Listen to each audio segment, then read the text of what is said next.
Bien-aimés en Jésus-Christ, salut et bienvenue à WIFNU, notre communauté qui lit la Bible ensemble pour connaître les promesses qu'il y en a en Jésus-Christ, notre Seigneur, notre Sauveur et notre espérance. Nous lisons Romains chapitre 4. Que dirons-nous donc? Qu'Abraham, notre Père, a obtenu selon la chair. Si Abraham a été justifié par les œuvres, il a sujet de se glorifier, mais non devant Dieu. Car que dit l'Écriture? Abraham crut à Dieu et cela lui fut imputé à justice. Or, à celui qui fait une œuvre, le salaire est imputé, non comme une grâce, mais comme une chose due. Et à celui qui ne fait point d'œuvre, mais qui croit en celui qui justifie l'impie, sa foi lui est imputée à justice. Amen. De même, David exprime le bonheur de l'homme à qui Dieu impute la justice sans les œuvres. Heureux ceux dont les iniquités sont pardonnées et dont les péchés sont couverts. Amen. Heureux l'homme à qui le Seigneur n'impute pas son péché. Amen.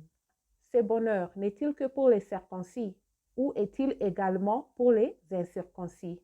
Car nous disons que la foi fut imputée à justice à Abraham. Comment donc lui fut-elle imputée? Était-ce après ou avant sa circoncision? Il n'était pas encore circoncis, il était incirconcis. Et il reçut le signe de la circoncision comme sceau de la justice qu'il avait obtenue par la foi quand il était incirconcis, afin d'être le Père de tous les incirconcis qui croient, pour que la justice leur fût aussi imputée. Amen. Et le Père des circoncis, qui ne sont pas seulement circoncis, mais encore qui marchent sur les traces de la foi de notre Père Abraham quand il était incirconcis. En effet, ce n'est pas par la loi que l'héritage du monde a été promis à Abraham ou à sa prospérité. C'est par la justice de la foi. Amen. Car si les héritiers le sont par la loi est vaine et la promesse est anéantie, parce que la loi produit la colère et que là où il n'y a point de loi, il n'y a point non plus de transgression.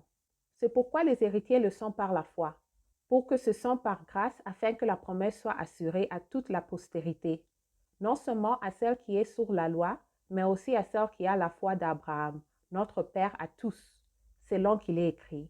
Qui était établi Père d'un grand nombre de nations. Il est notre Père devant celui auquel il a cru, Dieu, qui donne la vie aux morts et qui appelle les choses qui ne sont point comme si elles étaient.